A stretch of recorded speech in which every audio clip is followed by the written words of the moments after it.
Wassalamualaikum warahmatullahi wabarakatuh.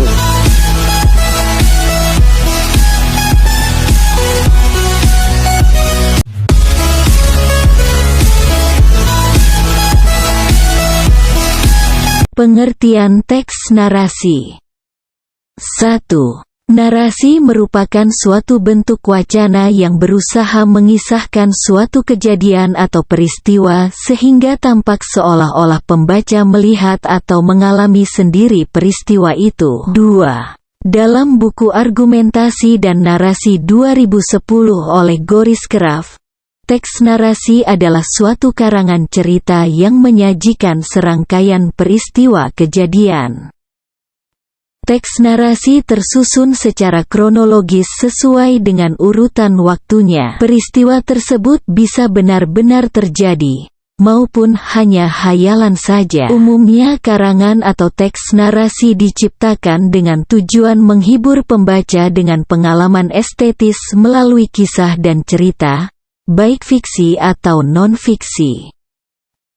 Tujuan teks narasi. 1. Memberikan wawasan kepada pembaca. 2. Memberikan hiburan. 3. Memberikan informasi untuk pengetahuan. Ciri-ciri teks narasi. 1. Menonjolkan unsur perbuatan atau tindakan. 2. Dirangkai dalam urutan waktu. 3. Berusaha menjawab pertanyaan apa yang terjadi. Pengertian cerpen. Teman-teman kalian tahu nggak apa itu cerpen? Cerpen, cerita pendek, yaitu sebuah jenis karya sastra yang menggambarkan cerita atau kisah alur hidup manusia dalam bentuk tulisan yang ringkas dan jelas, alurnya tunggal. Adapun ciri-ciri cerpen yaitu 1. Memiliki proporsi penulisan yang lebih singkat dibandingkan dengan novel.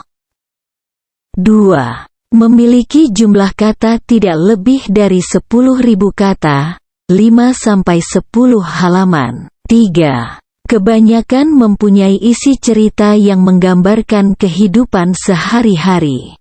4. Tidak mencerminkan semua kisah tokohnya. 5. Pemilihan katanya sederhana sehingga memudahkan para pembaca untuk memahaminya. 6. Bersifat fiktif. 7. Menceritakan satu kejadian saja dan menggunakan alur cerita tunggal dan lurus. 8. Membacanya tidak membutuhkan waktu yang lama. Habis dibaca dalam satu kali duduk. 9. Memberikan pesan dan kesan yang sangat mendalam. 10. Hanya ada satu konflik dan satu penyelesaian. Ada beberapa contoh judul cerpen dan penciptanya di antaranya. 1. Jangan Beri Aku Bunga dari Titiana Adinda. 2. Adikku Riandari, Yeni Suryadi. 3. My Handphone dari Natasha Hardianto. 4. Baju Biru Tio dari Arifa Pedia Rahma. 5. Biarkan Aku Masuk dari Arifa Pedia Rahma. 6. Dalam Gelap dari Heri Purwoko.